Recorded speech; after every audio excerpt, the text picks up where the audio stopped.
Blocking দেওয়ার পর থেকে রাস্তাও বন্ধ, ব্যবসাও বন্ধ। এখন তো যা শিথিল হয়েছে, দোকানে কোনোদিন বিক্রি হয়, কোনোদিন হয়ই না। ব্যবসা পরিস্থিতি অনেক খারাপ। কারফুর কারণে হয়েছে কি, এখন তো মনে করেন মূলত আপনার সকাল থেকে 12টা 1টা পর্যন্ত রোদ থাকে, মানুষ বাইরে না, 5টার সময় চলে যেতে হয়। আমাদের বিক্রি হয় আপনাদেরকে 12টার থেকে 2টা 2:30 3টা, আবার একটু গ্যাপ আছে, আবার 5টা থেকে শুরু হয় রাতে 9টা পর্যন্ত।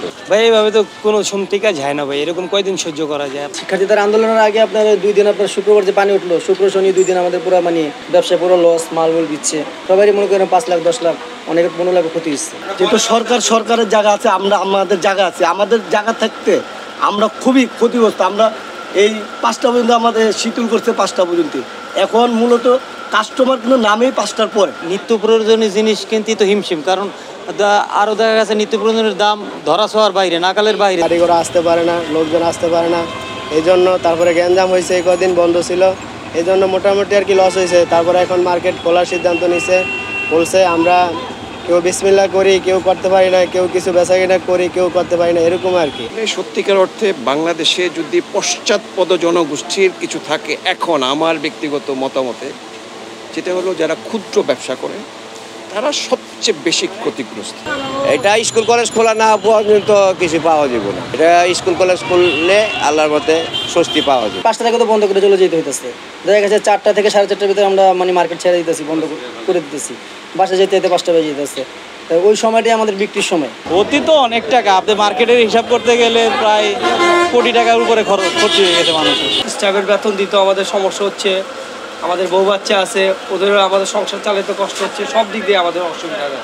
এখন যদি সরকার এর একটা সুন্দর একটা সমাধান নিয়ে আসতে পারে, তাই আমাদের জন্য ভালো, দেশের জন্য মঙ্গল। কারেন্ট বিল আছে, স্টাফের খরচ আছে। এখন আমাদের এই খরচটা কোত্থেকে আসবে যদি বিক্রি না হয়, ব্যবসায়ী না হয়?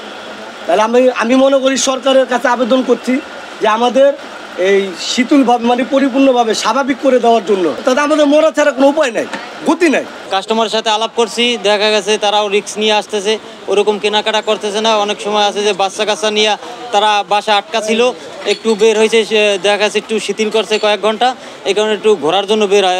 আর আমাদের নিউ মার্কেট একটু ফাঁকা, এই জন্য ঘোরার জন্যই বেশিরভাগ মানুষ বের হচ্ছে, কিন্তু কেনাকাটা করতেছে না ওরকম। এখন কারফিউ রাখার কোনো যৌক্তিকতা আমি দেখি না। হ্যাঁ, এখন দেশ শান্ত আছে, জনগণকে যদি আপনি আস্থায় না নিতে পারেন তাহলে আপনি দেশ পরিচালনা করাটা খুবই কঠিন। আমাকে যদি আপনি রশি দিয়ে বেঁধে সব কিছু আদায় করতে চান তাহলে হবে না। আমি কিন্তু মুক্তিযুদ্ধ দেখেছি, আর তখন আমি ক্ষুদ্র ছিলাম, কিন্তু এরপরে এত বড় ডিজাস্টার বাংলাদেশে আমরা দেখিনি। তো এটা কেন? আমাদের এই সরকার তো অনেক সফলতা আছে, কিন্তু তাদের ব্যর্থতাগুলো তাদের খতিয়ে দেখতে হবে, আত্মসমালোচনা করতে হবে যে আমাদের কোন কোন জায়গায় আমাদের খুঁত আছে, এইগুলোকে স্বীকার করতে হবে।